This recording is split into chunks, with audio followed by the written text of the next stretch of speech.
The flight attendant's face drained of color as the passenger she'd just humiliated revealed his identity. "I'm Darius Washington, your new CEO." Silence engulfed the first-class cabin. Tomorrow, everyone would witness how one moment of racial prejudice could change an entire airline forever. Before we dive into this incredible story of prejudice, power, and transformation, let me know where you're watching from in the comments. Hit that like button and subscribe if you want more true stories about pivotal moments that changed corporate America forever. Now let's rewind to see how this shocking confrontation began. The sunrise painted Atlanta's skyline in hues of amber and gold as Darius Washington adjusted his casual button-down shirt in the mirror of his downtown penthouse. At 42, his salt and pepper hair and athletic build gave him an air of quiet confidence that had served him well throughout his meteoric rise in corporate America. Today marked a significant milestone, his first unofficial day as CEO of Skyline Airways, though the public announcement wouldn't come until tomorrow. "Dress for the job you want, not the job you have," his mother used to say. But today, Darius was deliberately dressing down. No tailored Armani suit. No Rolex watch. No status symbols that typically adorned his 6'2" frame during boardroom presentations. Today's mission required something different, authentic insight into how Skyline treated its everyday customers, particularly those who looked like him. Darius checked his phone. A text from Raymond, his 71-year-old mentor and former civil rights activist who had guided him since his undergraduate days at Harvard. "Remember what Dr. King said about the ultimate measure of a man. They won't all welcome you with open arms." Darius smiled. Raymond never sugar-coated reality. As one of the few black CEOs in the transportation industry, Darius had faced every form of discrimination imaginable during his climb, from South Chicago's struggling neighborhoods to the highest echelons of corporate power. His journey flashed through his mind as he packed his carry-on, working 3 jobs to put himself through college. The professor who expressed surprise at his academic excellence. The countless times he'd been mistaken for support staff at executive functions. Each memory strengthened his resolve to transform Skyline Airways. The struggling airline had approached him secretly 6 months ago. Their financials were disastrous, their customer service ratings abysmal, and their corporate culture stuck in the 1,980 seconds. The board had hired him for his reputation as a turnaround specialist who had saved 2 transportation companies from bankruptcy through innovative management and cultural overhauls. Darius zipped his bag and glanced at the framed photo on his nightstand. His mother, in her postal worker uniform, smiling proudly at his business school graduation. She had raised him alone after his father's death, working double shifts to keep food on the table. His phone rang. "Speaking of Mom." "Good morning, superstar," came the warm, familiar voice.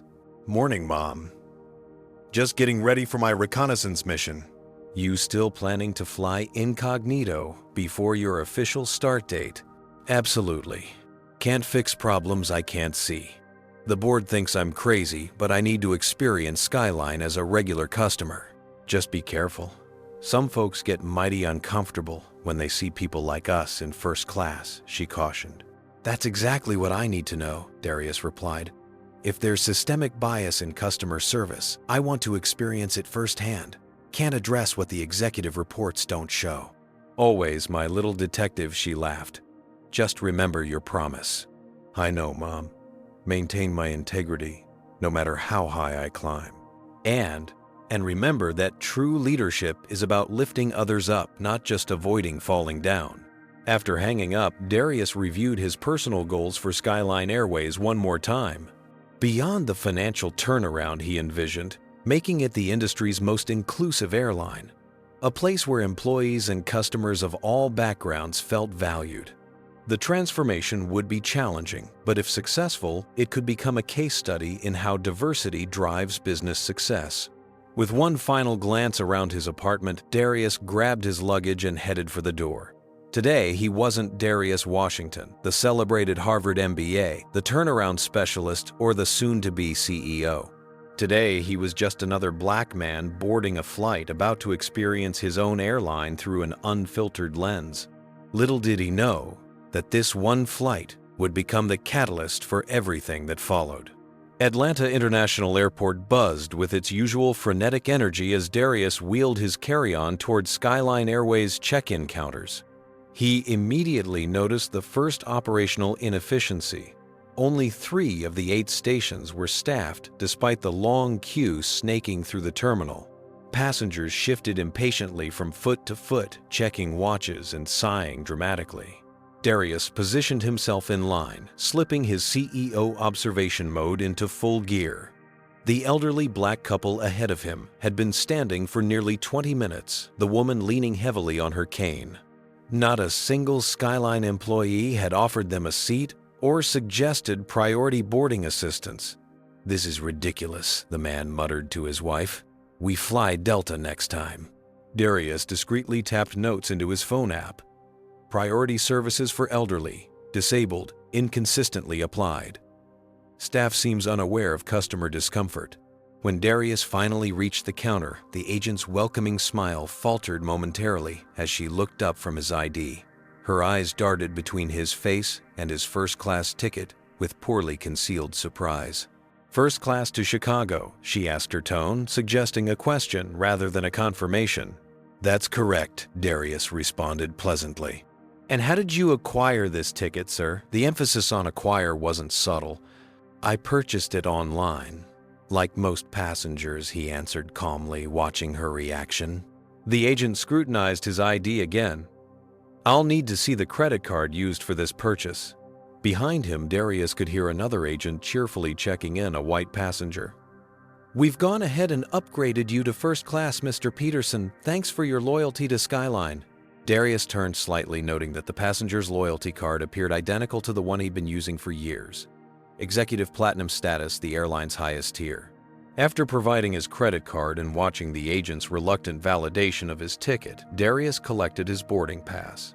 "Any chance of an upgrade today?" he asked, knowing full well his status should automatically qualify him. "Nothing available," she responded curtly, already looking past him to the next customer. As he walked toward security, Darius continued documenting observations. Customer service wasn't just subpar. It appeared to vary dramatically based on who stood at the counter. Security brought its own theater of inequity. Despite his pre-check status, a TSA agent pulled Darius aside for random additional screening. As he stood with arms outstretched for the pat-down, he noticed 3 consecutive white pre-check passengers breezing through without secondary inspection. "Just procedure, sir," the agent said, noticing his observation. "Of course," Darius replied. Another note for his growing list. At the gate, Darius found a seat near a professional-looking black woman about his age who was typing rapidly on her laptop. When she paused to take a phone call, he overheard her mention a marketing presentation in Chicago. As boarding began, Darius noticed her gathering her belongings for first-class pre-boarding. They exchanged knowing glances when the gate agent scrutinized her boarding pass with the same suspicious intensity Darius had experienced earlier. Once through the jetway, Darius introduced himself. "Tough crowd today." She laughed, extending her hand. "Alicia Bailey. Marketing executive flying to Chicago every other week and getting the 3rd degree every single time. Darius Washington. Why keep flying Skyline with that kind of treatment? Hometown loyalty. Atlanta-based company, Atlanta Girl. Keep hoping they'll improve." She shrugged. "Plus, their direct flight schedule works for my insane meeting calendar." "What about you?" "Just checking out the competition," Darius answered truthfully, if incompletely. As they walked toward the aircraft, Alicia lowered her voice. "Word of advice, document everything. I've filed 3 complaints about discriminatory treatment. Never heard back, but I keep records. Someday, someone who cares might actually listen." "I certainly hope so," Darius replied, filing away this crucial customer insight. At the aircraft door, a flight attendant greeted white passengers with warm welcomes, but when Darius and Alicia approached, her smile tightened noticeably. "No welcome aboard or glad to have you flying with us. Just a cursory glance and a gesture toward the cabin." Boarding the plane, Darius couldn't help wondering, If this was how Executive Platinum members experience Skyline, how did the airline treat its average customers? Tomorrow as CEO, these questions would become his responsibility to answer. And the answers already seemed disturbingly clear. Meredith Parker adjusted her perfectly pressed Skyline Airways uniform as first-class passengers began boarding. After 25 years as a flight attendant, she prided herself on maintaining standards, especially in first class. These premium customers paid good money for excellence, and Meredith considered herself the guardian of that exclusive experience. Remember, Tyler, first-class service begins the moment they step on board, she instructed the 24-year-old trainee shadowing her today. These passengers expect perfection. Tyler Brooks nodded eagerly, his freshly issued uniform still stiff with newness. Got it. I reviewed the passenger manifest. Looks like we have a full cabin today. Meredith suppressed an eye roll.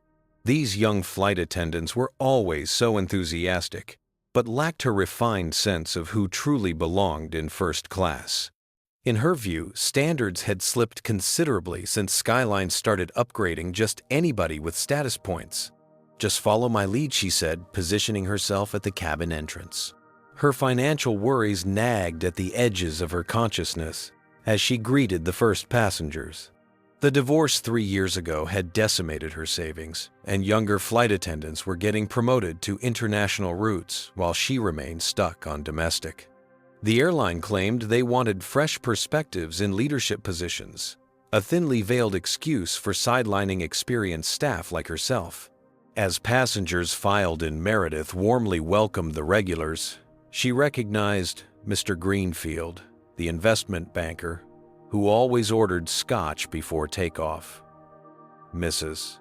Tanner, who collected the amenity kits, and Kenneth Wilson, the pharmaceutical executive who frequently complimented Meredith's traditional service values. Then, she spotted him, a black man in casual clothing approaching first class. Meredith immediately assumed he'd made a wrong turn. "Economy class is that way, sir," she said, firmly pointing toward the rear of the aircraft. Darius paused, expression neutral. "I'm in first class, 2A. Meredith's lips thinned. "May I see your boarding pass, please?" Darius produced his pass, which Meredith scrutinized with exaggerated care, while 3 white passengers walked past her into first class without being asked for verification. Tyler shifted uncomfortably beside her, noticing the disparity in treatment. Meredith, should I be checking everyone's—" "I've got this," she cut him off, reluctantly returning Darius's boarding pass. "Seat 2A is by the window." Darius nodded politely and moved to his seat, where he discreetly continued making notes on his phone. Behind him came Alicia Bailey, whom Meredith subjected to the same verification process. The 2 passengers exchanged glances as Alicia took her seat across the aisle from Darius. Tyler leaned toward Meredith after they'd moved to the galley. "Shouldn't we check everyone's boarding pass? Company policy says." Tyler Meredith interrupted. "Part of providing excellent service is knowing who belongs where. It saves regular first-class passengers from the indignity of being questioned." She straightened a stack of cocktail napkins. "You'll develop the instinct with experience." Tyler frowned but remained silent. This wasn't what they'd taught in training about consistent service standards. As the boarding process continued, Kenneth Wilson arrived immediately, recognizing Meredith. "The Queen of the Skies," he boomed. "First class isn't the same without you, Meredith." "Always a pleasure, Mr. Wilson," she beamed, not asking to see his boarding pass. "Your usual scotch after takeoff." "You know me too well." Meredith guided him to his seat, deliberately ignoring Darius and Alicia, who were already settled in theirs. She caught Kenneth glancing disapprovingly at the 2 black passengers. "Quite the diverse cabin today," he muttered to Meredith, just loud enough for nearby passengers to hear. "Standards aren't what they used to be," she replied with a knowing smile. From his window seat, Darius observed the interaction while appearing absorbed in his phone. This was exactly the kind of subtle discrimination he needed to witness firsthand. Impossible to capture in customer satisfaction surveys or executive reports. The captain's announcement crackled through the cabin as the boarding door closed. Darius settled in, anticipating the 5-hour flight to Chicago.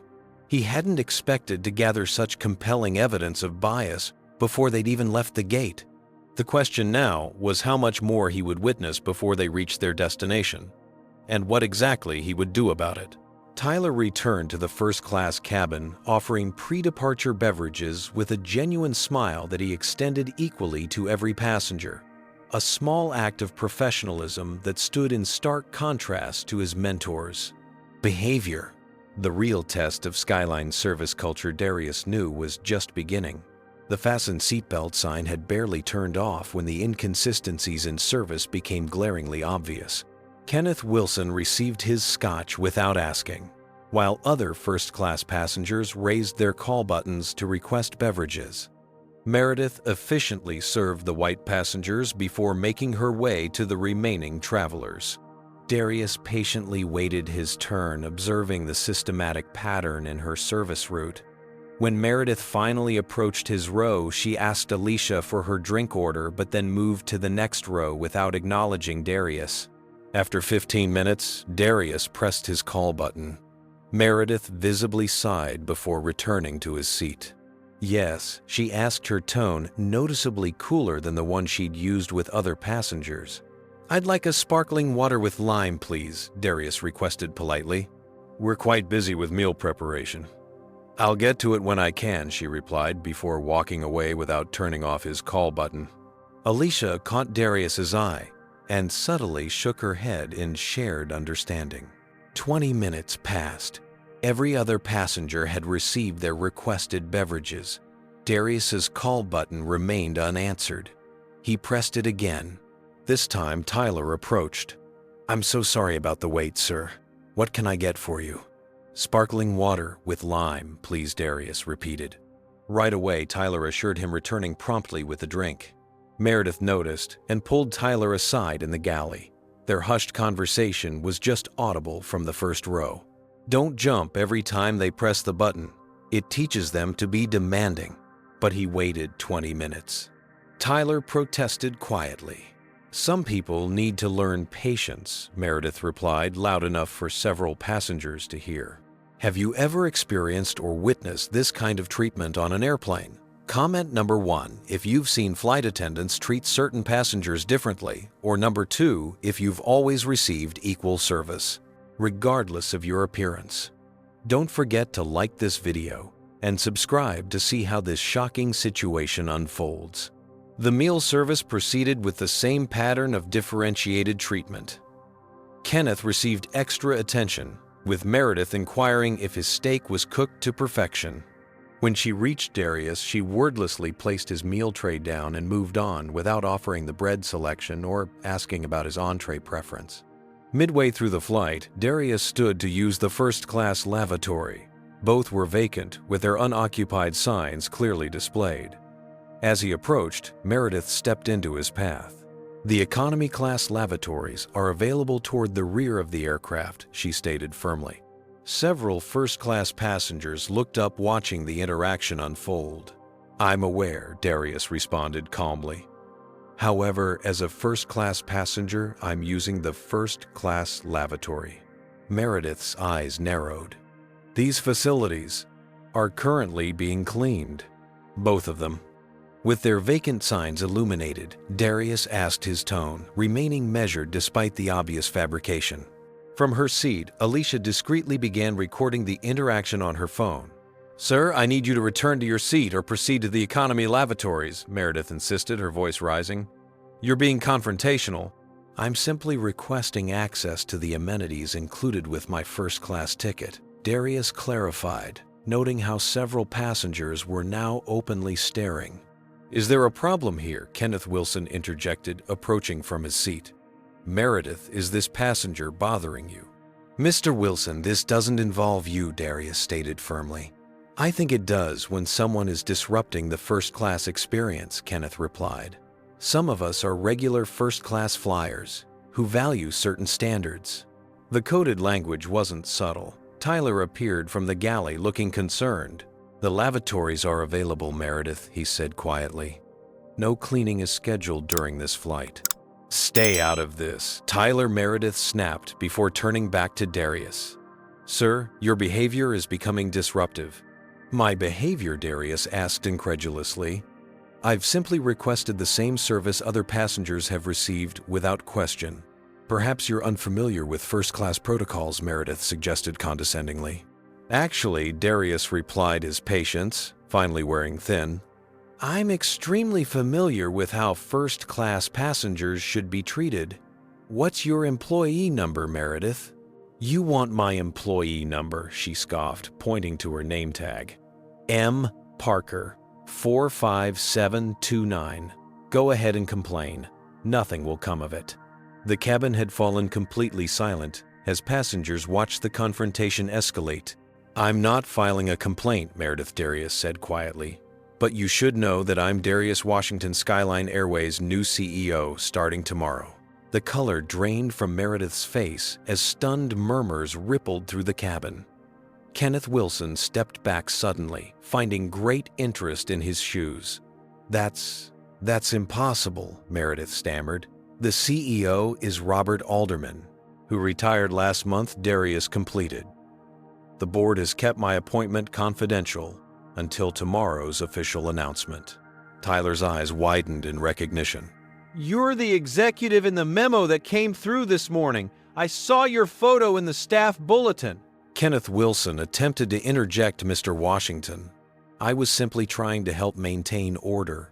Darius raised his hand, cutting him off. We'll discuss appropriate behavior in first class another time, Mr. Wilson.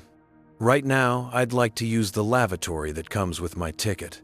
What would you do if you were in Darius's position? Would you immediately fire Meredith or take a different approach? Comment number 3 if you believe in immediate consequences, or number 4 if you think systemic change requires a different strategy. Like and subscribe to find out what happens next in this shocking true story. The revelation of Darius's identity transformed the first-class cabin instantly.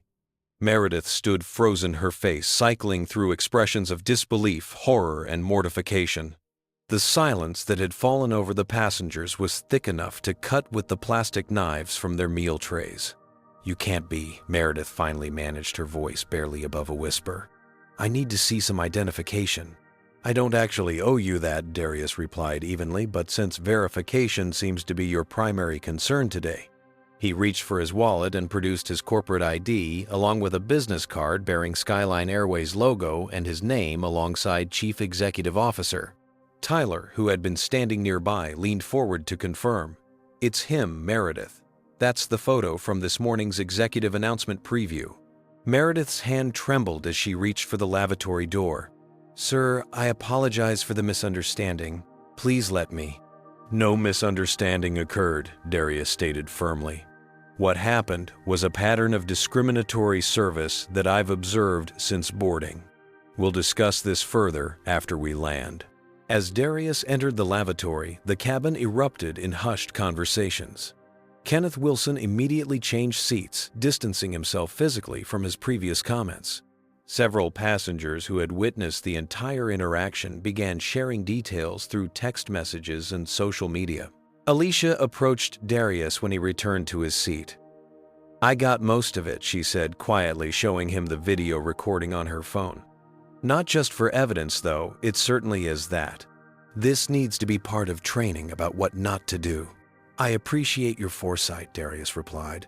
Would you be willing to share that file with me? Absolutely. I've been documenting incidents like this for years, hoping someone in leadership would eventually care enough to address it. Meanwhile, Meredith had retreated to the galley, visibly shaking. My career is over, she whispered to Tyler. 25 years gone in one interaction. Despite her previous behavior toward him, Tyler offered her a cup of water. Take a deep breath. You need to compose yourself before speaking with him again. You don't understand, she hissed. I have bills, a mortgage. I can't lose this job.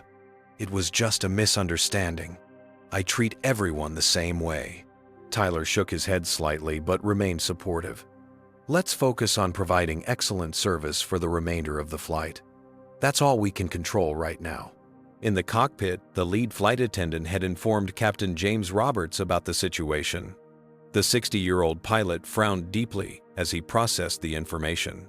The new CEO was subjected to discriminatory treatment in first class on his own airline, Roberts confirmed, and he was flying incognito to evaluate our service. "That's what I've been told," the flight attendant replied nervously. Roberts pinched the bridge of his nose. "I'd better speak with him." When Roberts emerged from the cockpit to introduce himself to Darius, the entire service dynamic had already transformed dramatically. Meredith was now overly solicitous toward everyone, offering extra beverages, snacks, and apologetic smiles. "Mr. Washington, I'm Captain James Roberts. Welcome aboard Skyline Airways. Had I known you were traveling with us today—" "That was precisely the point," Captain Roberts. Darius interrupted politely. "I wanted to experience our airline exactly as our customers do. No special treatment, no advance notice." Roberts nodded. "I understand. Is there anything I can do to improve your journey today?" "Just continue flying the aircraft safely to Chicago," Darius replied with a small smile. "I'd prefer to address the service issues after we land rather than disrupt the flight further." As Roberts returned to the cockpit, Darius took out his phone and began typing notes about the incident. Rather than focusing on Meredith specifically, he documented the systemic issues that had allowed such behavior to become normalized: lack of supervision, inconsistent service standards, absence of accountability for customer complaints, and the clear pattern of racial bias he'd observed. His phone vibrated with a text from Raymond. "How's the reconnaissance mission going?" Darius replied, revealing, "Directly experienced discrimination in first class. Flight attendant didn't know I'm the new CEO." Raymond's response came quickly. "Classic. What will you do about it?" "Still deciding. Initial impulse termination. But I'm wondering if that solves the actual problem. Wisdom over reaction always. Remember what we discussed about systems versus symptoms." Darius glanced up to see Meredith nervously hovering nearby, clearly uncertain about how to repair the damage. Her body language conveyed panic about her job security. In the galley, Tyler was consoling her despite his obvious disagreement with her actions. "Just apologize sincerely. Show that you understand what happened was wrong." "But I didn't mean anything by it," she insisted tearfully. "I was just following my instincts about who looks like they belong in first class." "That's exactly the problem," Tyler replied quietly. Throughout the cabin, passengers had taken sides. Some whispered support for Meredith, claiming she was just doing her job and that political correctness has gone too far. Others expressed outrage at the treatment they'd witnessed, with several mentioning their intention to share the story on social media. As the flight continued towards Chicago, Darius recognized that this incident represented both a crisis and an opportunity. How he handled this single interaction would set the tone for his entire tenure as CEO.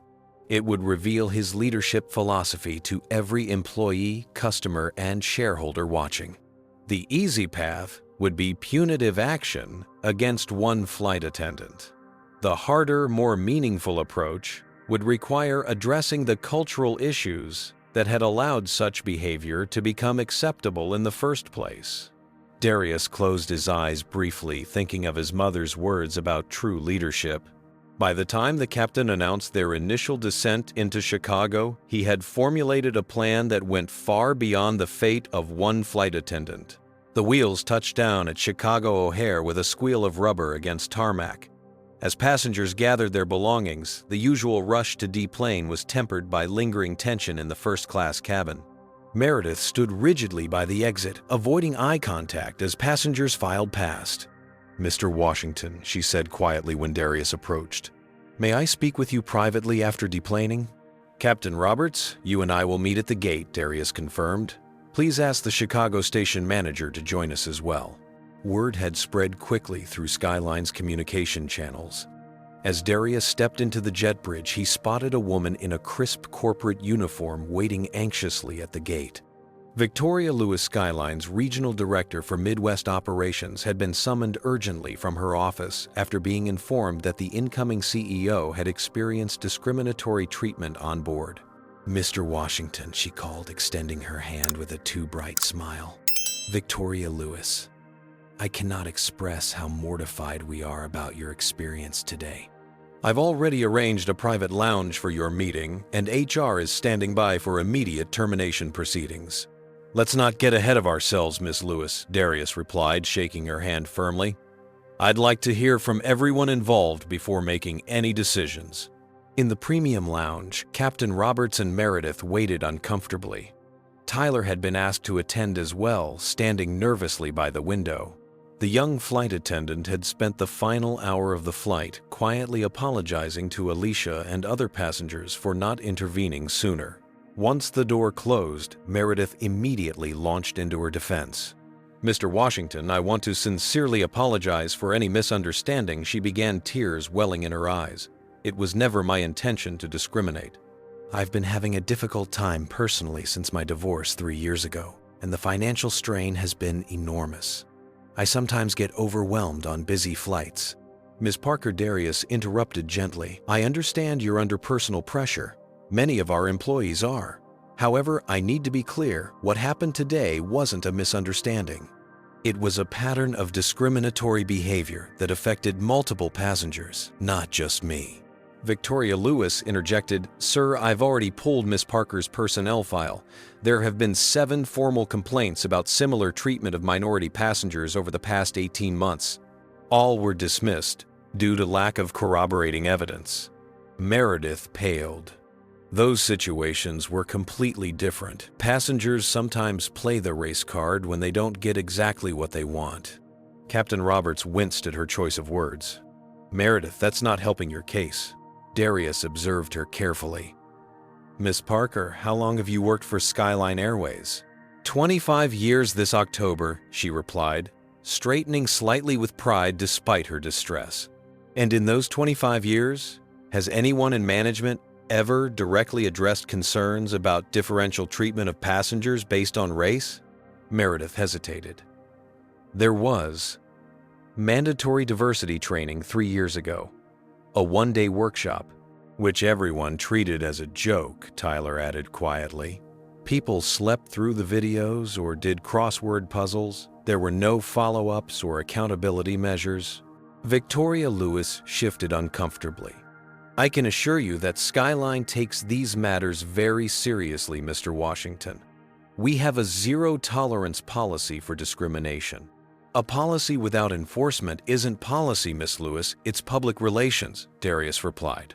"From what I've witnessed today and what I'm hearing now, Skyline has created conditions where discriminatory behavior is tacitly accepted and complaints are systematically dismissed." "What are you saying, sir?" Captain Roberts asked. "I'm saying that firing Miss Parker might feel satisfying in the moment, but it won't solve the underlying problem." Darius turned to Meredith. "That said, your behavior today was completely unacceptable and cannot go unaddressed." Meredith nodded miserably, clearly expecting termination. "Miss Lewis, I need complete files on every discrimination complaint filed against Skyline in the past 5 years. Not just the summaries. I want interview transcripts, investigation notes, and resolution documents. I want to know who conducted the investigations and what criteria were used to dismiss complaints." That will take some time to compile," Victoria stammered. "You have until tomorrow morning," Darius stated firmly. "As for you, Ms. Parker, you're suspended with pay pending completion of a comprehensive retraining program." "I'm not fired?" Meredith asked incredulously. "Whether you remain with Skyline will depend on your willingness to acknowledge the harm your behavior has caused and your commitment to growth. Starting next week, you'll participate in an intensive inclusion training program and perform community service hours with organizations serving diverse populations." "Community service," Meredith repeated, confused. "Yes. If you want to keep your job, you need to develop genuine understanding of the communities you've shown bias against. This isn't punishment, it's education. You'll work with our HR team to develop a personal improvement plan with measurable benchmarks. Captain Roberts nodded slowly, impressed by the approach. Darius continued, I'm meeting with our legal and HR teams tomorrow morning. By the end of the week, we'll have implemented a new system for handling discrimination complaints that doesn't put the burden of proof entirely on customers. As the meeting concluded, there was a knock at the door. Alicia Bailey stood outside holding her phone. Mr. Washington, I wanted to make sure you received the video documentation before I left. Miss Bailey, please come in, Darius invited. In fact, I'd like to propose something. Would you be interested in helping Skyline Airways transform its approach to customer experience? Alicia raised an eyebrow.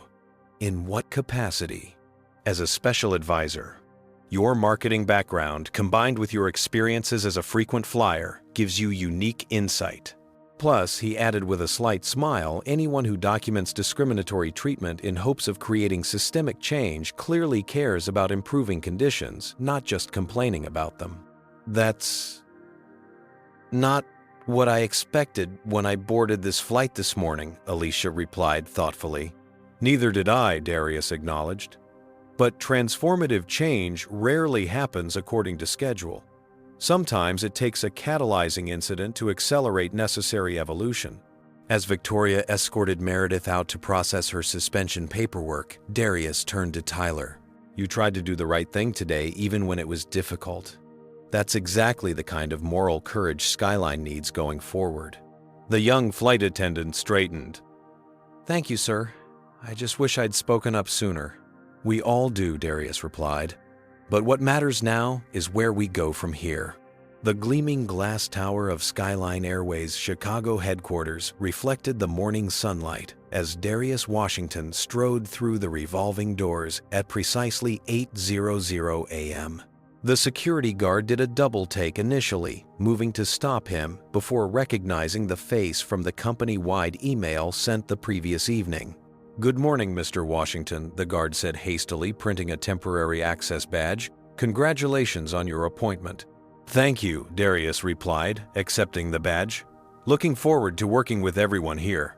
The executive floor buzzed with nervous energy.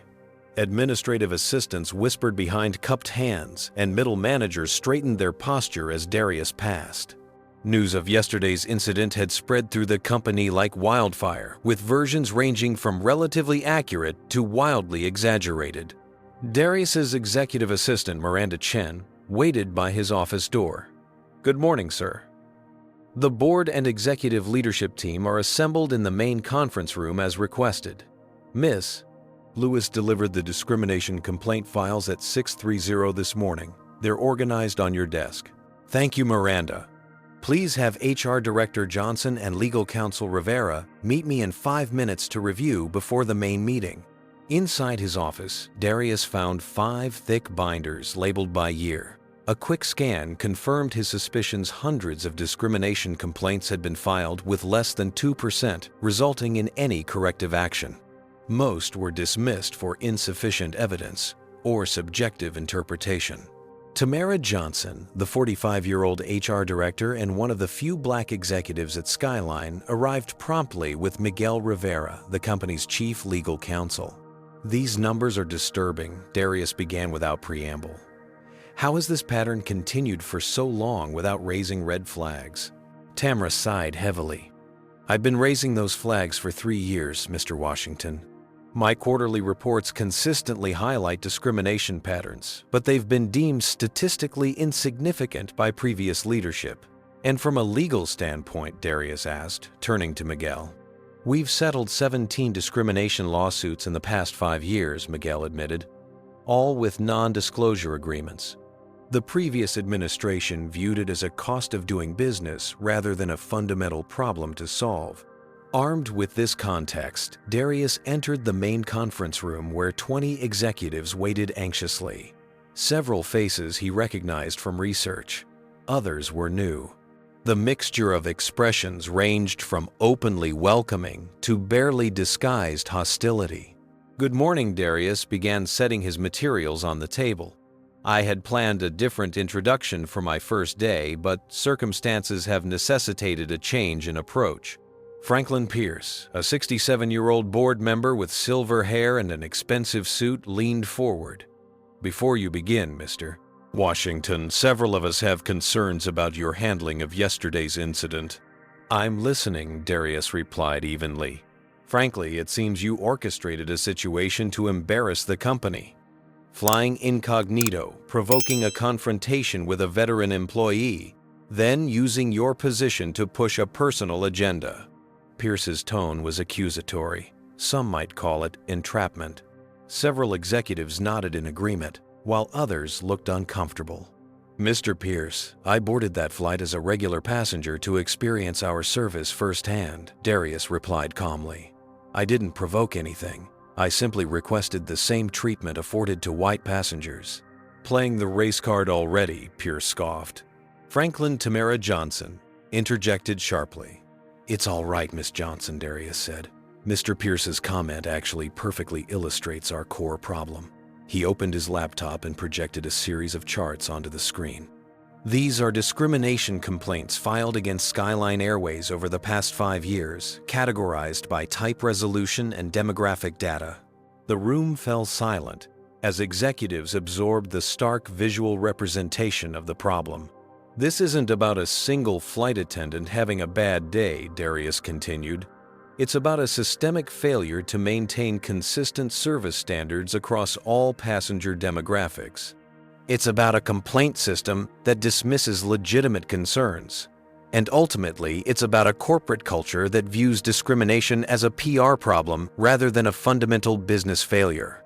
Gregory Bennett, the 55-year-old chief operating officer, cleared his throat. With all due respect, Mr. Washington, our priority needs to be our financial turnaround. We're hemorrhaging money. These social issues, while important, are secondary to our survival. That perspective is precisely why Skyline is failing, Darius countered. Our customer satisfaction scores are abysmal across all demographics, but particularly among minorities, who make up an increasing percentage of business travelers. This isn't a social issue. It's a business imperative. He projected a new slide showing competing airlines' diversity metrics alongside their profitability charts. Our competitors with strong inclusion metrics outperform us in every financial category. This isn't coincidence. Today's consumers expect more than transportation. They demand dignity. Tamara Johnson nodded emphatically. I've been presenting this data for years. Diverse customers are the fastest-growing market segment in premium air travel. Franklin Pierce waved dismissively.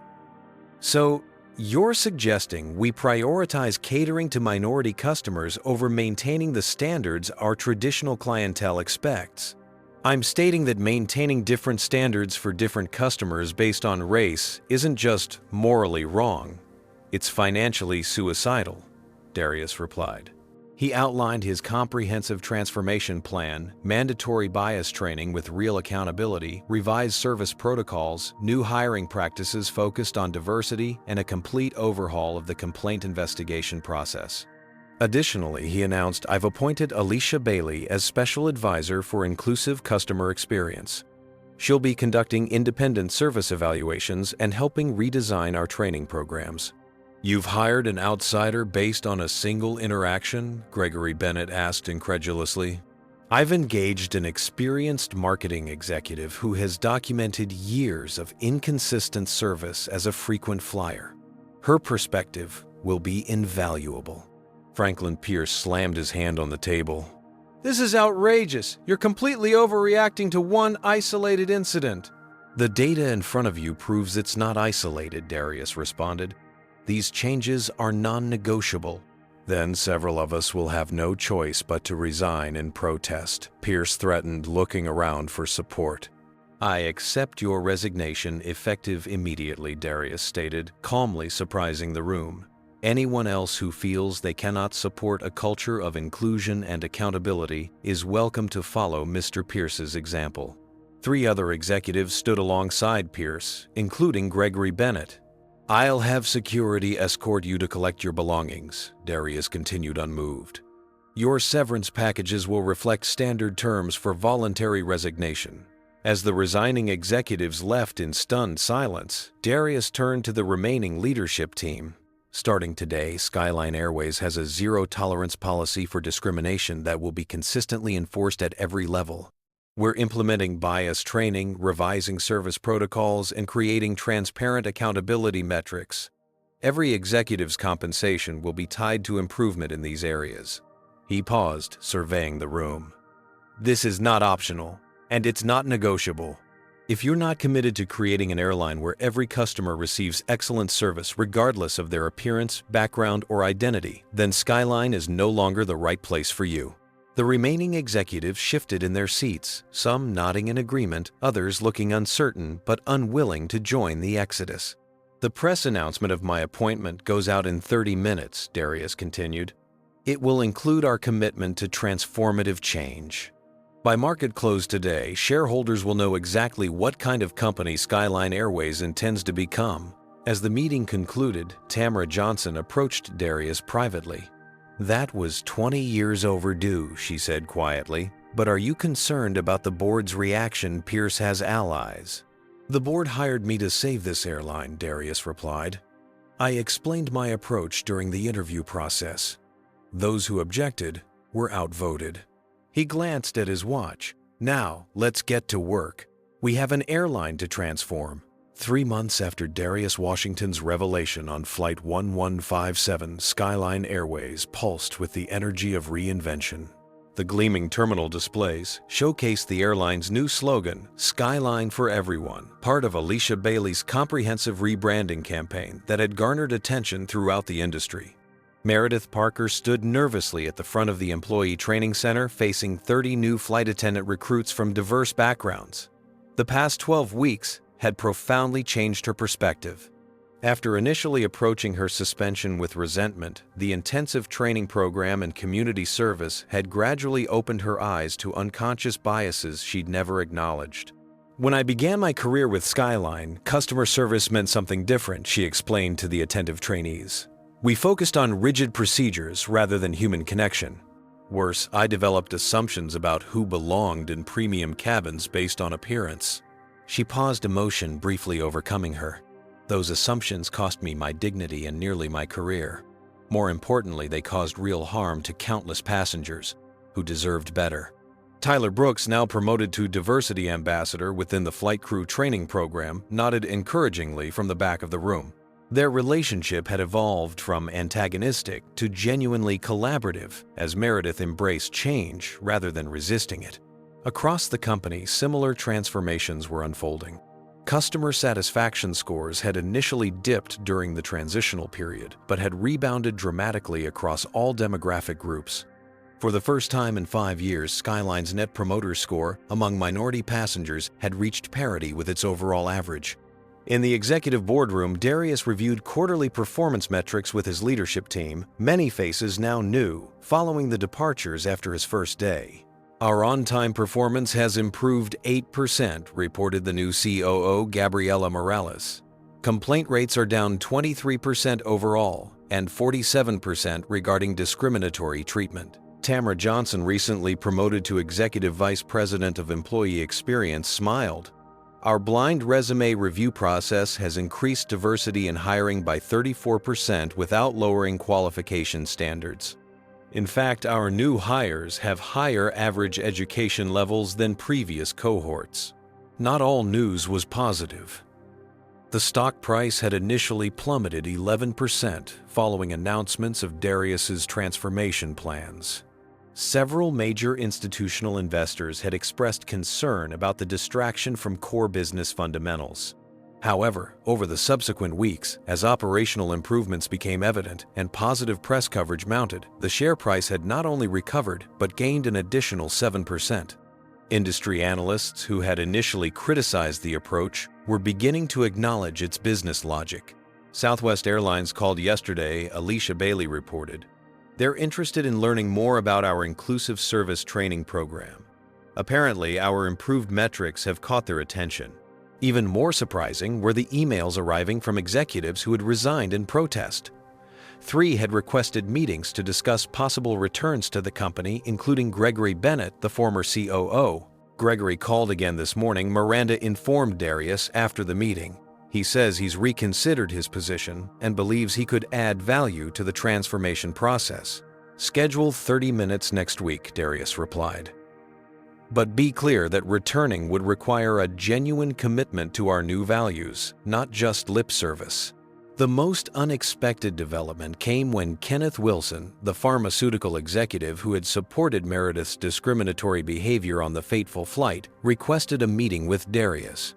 "I've been doing some soul-searching," Kenneth admitted as they sat in Darius's office. "My behavior that day reflected attitudes I've never really examined. My company is now implementing diversity training based on Skyline's model." Darius nodded appreciatively. That's the goal of this transformation. Not just changing policies, but changing mindsets. Throughout the airline, the ripple effects continued. Flight crews reported increased job satisfaction as rigid hierarchies gave way to more collaborative approaches. Operational innovations suggested by previously ignored employee groups led to efficiency improvements that reduced costs while enhancing service quality. Darius maintained his practice of flying incognito on random routes, though now the purpose was monitoring progress rather than uncovering problems. On a recent flight, he had witnessed a young black woman being automatically offered an upgrade due to her status level, a small but significant sign that systemic change was taking hold. At Meredith's request, she had been assigned to work with community organizations in underserved areas, developing aviation career programs for minority youth. What had begun as an obligation had transformed into genuine passion as she connected with young people whose perspectives she had never previously considered. "They've changed me more than I've helped them," she confessed to Darius during their monthly check-in. "I never understood how exhausting it is to constantly feel judged based on appearance rather than character." 6 months into the transformation, Business Week featured Skyline Airways on its cover with the headline, "The Inclusion Revolution: How Confronting Bias Saved an Airline." The article detailed the financial turnaround that had accompanied the cultural transformation, with analysts now projecting Skyline's first profitable year in half a decade. Raymond, Darius's longtime mentor, called after seeing the magazine at his doctor's office. "Not bad for 6 months' work," the older man chuckled. "Your mother must be bursting with pride." "She's more impressed that flight attendants no longer follow black passengers to verify their first-class seats," Darius replied with a laugh. "The best changes are the ones passengers never notice," Raymond agreed. "When equal treatment becomes so normal, it's invisible that's real progress." As the transformation continued, Skyline became a case study at business schools nationwide. What had begun as a crisis, a discriminatory interaction captured on video, had catalyzed a comprehensive reimagining of what an airline could be and whom it should serve. The true test, Darius often reminded his leadership team, isn't what happens when everyone's watching. It's what happens on ordinary Tuesday afternoons when no one thinks the CEO might be on board. Increasingly, those ordinary Tuesday afternoons showcased exactly the kind of consistent, respectful service that Darius had envisioned from his first day. Not as a special initiative, but as simply the way Skyline Airways did. Business. The ballroom of Chicago's Grand Meridian Hotel sparkled with blue and silver decorations, Skyline Airways' corporate colors elegantly displayed throughout the space. Employees from across the company mingled with industry leaders, investors, and media representatives gathered to commemorate Darius Washington's first year as CEO. What had begun as a routine ceremony had evolved into a celebration of the most remarkable turnaround in aviation history. Skyline's stock price had increased 62% from its pre-transformation low. Customer satisfaction scores ranked second industry-wide, up from 17th a year earlier. Employee retention had improved by 40%, saving millions in training costs. Behind the podium, a large screen displayed before and after metrics alongside testimonials from customers and employees.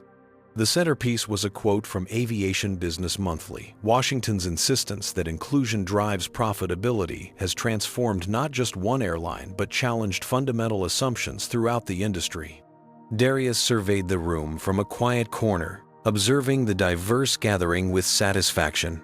His mother stood nearby, elegant in her navy blue dress, accepting congratulations from executives who had learned of her role in shaping her son's leadership philosophy. Quite different from the reception you received on that first flight, came a familiar voice. Darius turned to see Alicia Bailey, now Skyline's Chief Customer Experience Officer, after her tremendously successful work as Special Advisor. "Hard to believe it's been a year," he replied. "Your marketing campaign deserves much of the credit for translating our internal changes into external success." "Skyline for Everyone wasn't just clever branding," Alicia responded. "It articulated something people desperately wanted to believe was possible, that a major corporation could genuinely value every customer equally." Their conversation was interrupted by the event coordinator announcing it was time for the formal program to begin. As Darius moved toward the stage, he passed Meredith Parker, who now headed Skyline's Senior Flight Attendant Diversity Initiative. "Mr. Washington," she said, extending her hand, "I never properly thanked you." "For what exactly?" he asked. "For seeing beyond that terrible moment to what could be possible," Meredith replied. "For understanding that change requires opportunity, not just accountability." Darius nodded thoughtfully. "The easiest decision would have been firing you. The more meaningful path was creating systems where transformation became possible, for individuals and for the company." On stage, Tamara Johnson introduced Darius to enthusiastic applause. He adjusted the microphone and gazed out at the assembled crowd. "1 year ago today, I boarded a Skyline Airways flight. As an ordinary passenger," he began. "What happened during that journey exposed deep problems within our company culture. Problems that many pretended didn't exist or dismissed as isolated incidents."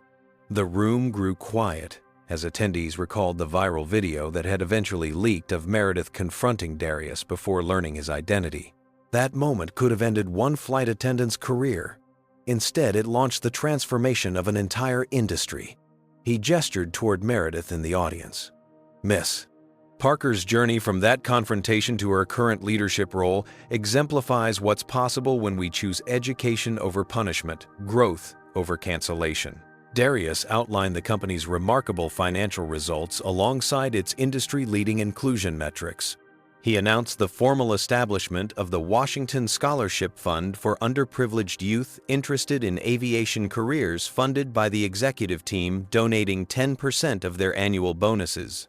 "The business case for inclusion has been definitively proven," he continued, "but the human impact matters even more. Every day, thousands of passengers board our aircraft knowing they'll be treated with respect, regardless of their appearance, accent, or background." As he concluded his remarks, Darius invited Meredith to join him on stage, a moment that symbolized how far both individuals and the company had come.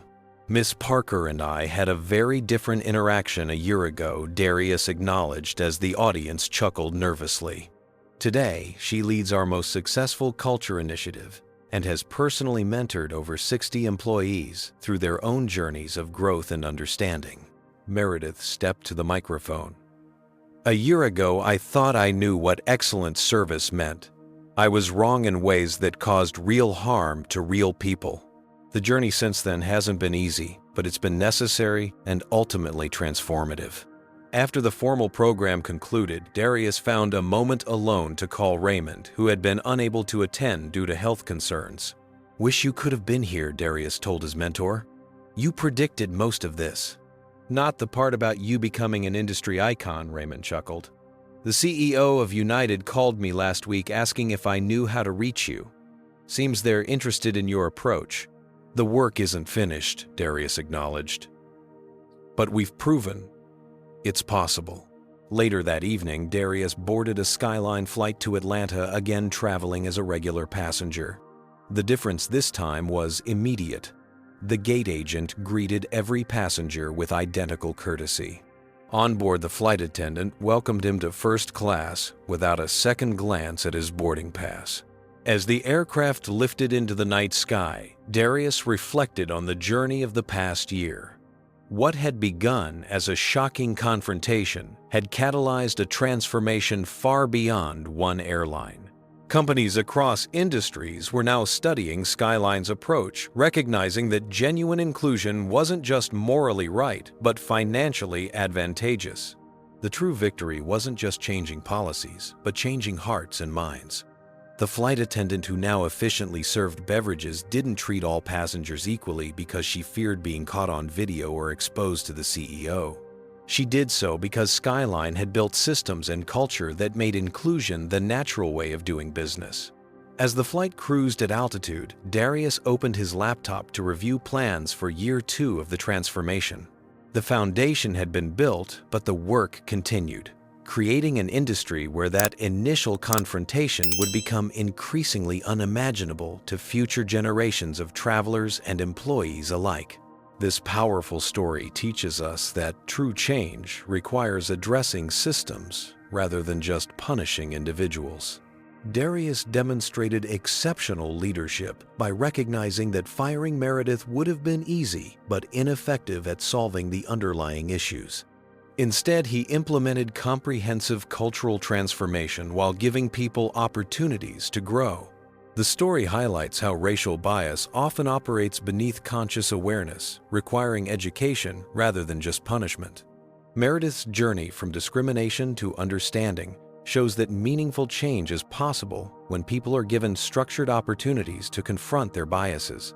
Importantly, the narrative demonstrates that inclusion isn't just morally right, but financially advantageous. By creating an environment where all customers received equal treatment, Skyline Airways achieved remarkable business success. This challenges the false dichotomy between profitability and ethical practices. Finally, we learn that courageous confrontation, when handled with wisdom rather than vengeance, can transform entire systems. Darius could have responded with righteous anger, but instead chose strategic change that lifted everyone involved.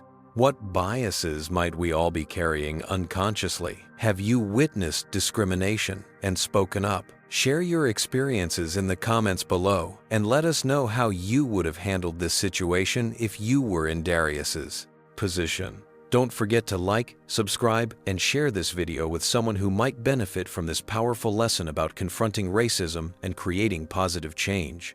Thank you for watching, and may we all find the courage to stand up for equal treatment in our daily lives.